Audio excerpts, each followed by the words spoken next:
de novembre est le mois le plus significatif de l'année. Il a une très grande signification spirituelle qui est liée à la gratitude envers ce que l'on a et pour ce que la vie nous apporte chaque jour. Il a également une très grande vibration. Mais là, on parle d'une vibration sacrée, celle qui détient la créativité, celle qui incarne l'unité et la conscience supérieure. Les feuilles des arbres qui se détachent lentement de leurs branches nous indiquent que nous nous apprêtons à mettre fin à un cycle et que nous allons rentrer dans une phase de préparation, celle qui mène à un nouveau cycle. Mais, car il y a toujours un mais, attention! Pour y parvenir, nous devons faire preuve de transparence et d'ouverture face à nos émotions les plus intimes. Nous devons faire comme ces feuilles, lâcher prise.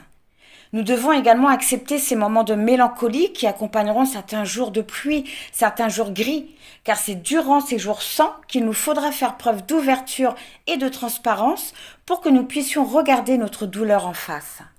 Alors ces moments de tristesse seront là pour nous permettre de comprendre, pour nous permettre de voir et de vivre les choses différemment. Ce qui, par effet miroir, nous fera avoir une nouvelle façon d'être, qui, à son tour, fera que nous laisserons partir ce qui n'a plus lieu d'être.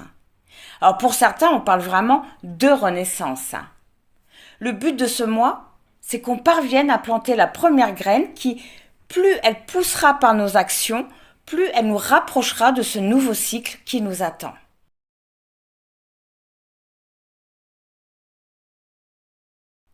Pour vous aider lors de ces moments de trouble, vous pouvez décorer votre maison avec des chrysanthèmes. Alors cette magnifique fleur redonne le moral et nous aide également à nous reposer de toutes les épreuves qu'on a vécues. Et comme vous le savez déjà, c'est durant notre repos que nous parvenons à nous régénérer. Alors la chrysanthème vous apportera de la gaieté et de la bonne humeur. Et lorsque vous les regarderez, elles vous aideront à visualiser votre parcours et vous prendrez conscience de votre persistance et surtout que vous venez de très loin. Sentez-les et vous aurez la certitude que tout va bien se passer.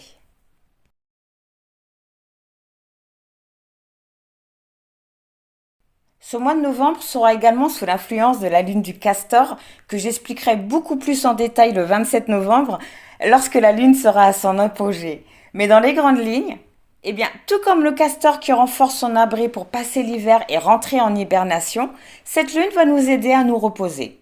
Et pour cela, son énergie va nous pousser à faire comme le castor et à solidifier ou structurer, consolidifier, ça se dit consolidifier? Enfin, vous m'aurez compris, notre maison. Alors pour certains, on va parler du foyer et pour d'autres, de la maison intérieure. Quoi qu'il en soit, pour y parvenir, on nous conseille d'ouvrir notre cœur et de nous tourner vers ce qu'on aime.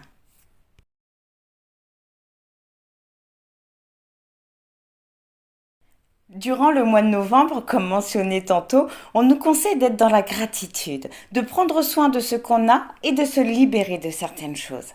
Alors, choses ou personnes qui ont eu et qui ont peut-être toujours de l'importance dans nos vies, mais qui malheureusement la bloquent ou la rendent toxique. C'est vraiment important de se libérer de ce genre de personnes. Alors, il ne faut pas oublier qu'une fin de cycle ne signifie pas, en tout cas pas pour tout le monde, la fin de sa vie actuelle, mais c'est plutôt l'intégration de nouvelles choses, de nouveaux projets, de nouvelles personnes dans notre environnement et qui sont beaucoup plus en accord avec soi. Il est également important de voir ces changements, quels qu'ils soient et aussi durs qu'ils puissent l'être, comme un cadeau que la vie nous apporte pour nous permettre d'avancer vers ce qui est fait pour nous.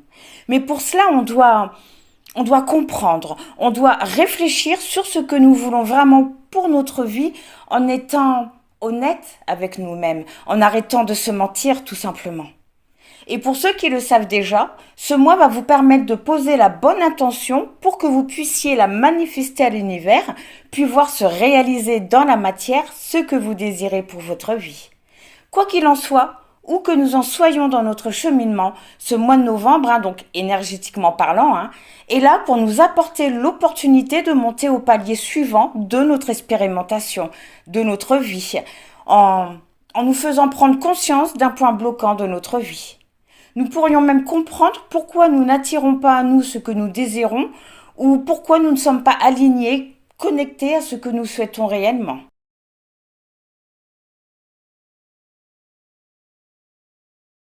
Pour vous aider à vous sentir connecté à vos envies ainsi qu'à l'univers, et pour rester dans les énergies de ce mois, vous pouvez utiliser l'énergie de la fleur l'élébore blanche. Alors cette fleur sauvage est associée à la spiritualité sacrée et a également beaucoup de priorités magiques ainsi qu'une grande symbolique. Selon nos ancêtres et les chamans, elle serait l'un des portails qui mènent au monde spirituel, qui mène à un endroit lumineux, là où se trouve notre source de bonheur, notre source de protection, de santé et de bien-être.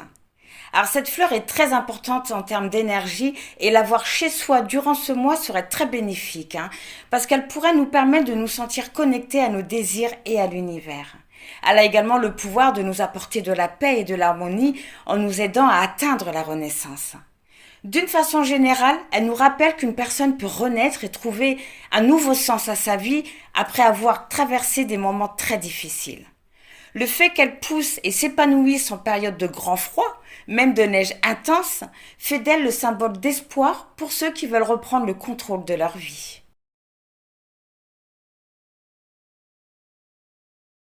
Le message du mois de novembre est très clair. Nous sommes les créateurs de notre vie.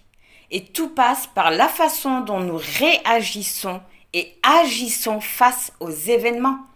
Et ce qui est génial, c'est que le tatou et l'ours, qui sont les animaux totems du mois de novembre, vont nous indiquer de quelle façon réagir face à ces événements. Et je vous explique ça tout de suite.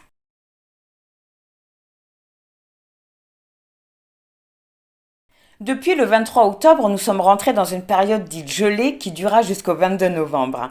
Et comme je viens de vous le dire, l'animal qui nous accompagne durant cette première période du mois est le tatou. Et son message est très clair. Nous devons nous recentrer et nous protéger.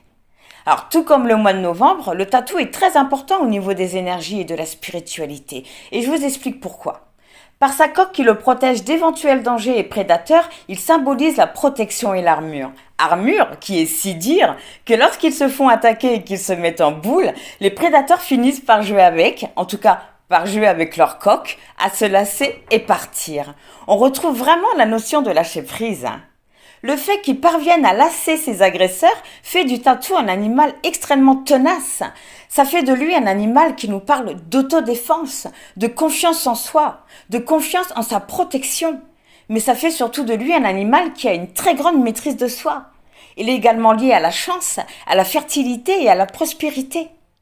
Alors, ce que je m'apprête à dire est à prendre soit de façon symbolique, soit de façon concrète. Tout va vraiment dépendre de chacun. Mais le tatou est surtout là pour nous rappeler ou nous apprendre qu'on n'est pas obligé de se battre pour se défendre. Que la force n'a rien à voir. Et dans le fond, ce n'est pas vraiment grave si on n'a pas l'énergie qu'il faut pour se défendre, car tout ce qu'on a à faire durant ce mois, en tout cas durant cette première partie du mois, c'est de se faire confiance et de garder le contrôle de soi.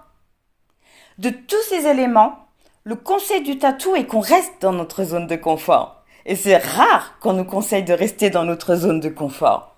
Mais c'est le conseil du tatou. Il nous conseille également de défendre notre territoire pour nous permettre de définir ou de redéfinir nos limites. Et son énergie va nous aider à nous ancrer et justement à poser ou à définir les bonnes limites. En ce qui concerne l'énergie de l'ours qui annonce une période de longue nuit et qui nous conseille, tout comme le tatou, de rentrer dans notre caverne et d'hiberner, sera présente du 23 novembre au 21 décembre. Alors comme vous le savez, l'ours représente la puissance et le courage, mais il est tellement plus. Il est également là pour nous soutenir lorsque l'on fait face à des difficultés. Il nous envoie de son courage, de sa force. Il nous protège aussi. Par son hibernation, il nous apprend l'importance du repos et de la solitude pour avoir un équilibre et pour se régénérer, pour guérir.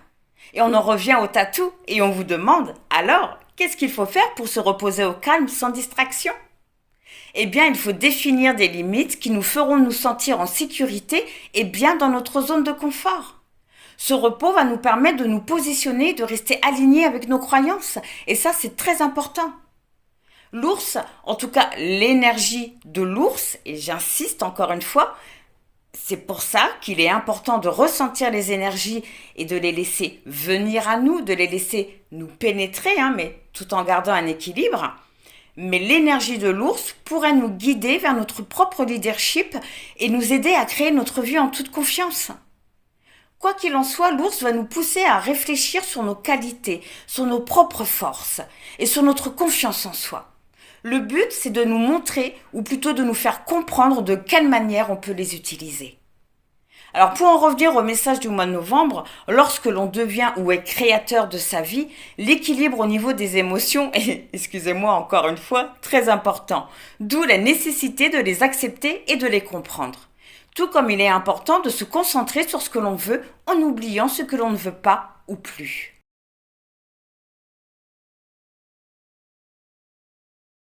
Pour ceux qui ne sont pas fleurs et pour toujours rester en lien avec l'énergie du mois en cours, vous pouvez donc pour vous accompagner durant ce mois, utiliser la topaze jaune, qui est une pierre précieuse associée à plusieurs propriétés spirituelles, mais qui d'une façon générale représente la chance et la positivité. Mais surtout, elle apporte la lumière à celui qui travaille avec ou qui la porte. C'est drôle, car avec cette pierre, il y a encore cette notion de faire attention à son comportement, car durant ce mois, elle va représenter votre volonté personnelle et votre capacité à manifester vos désirs.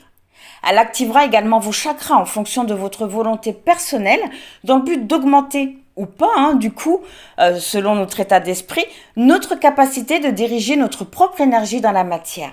Alors, ouais, il faut vraiment faire attention à être bien aligné avant d'utiliser cette pierre. Bon, je pense avoir fait le tour.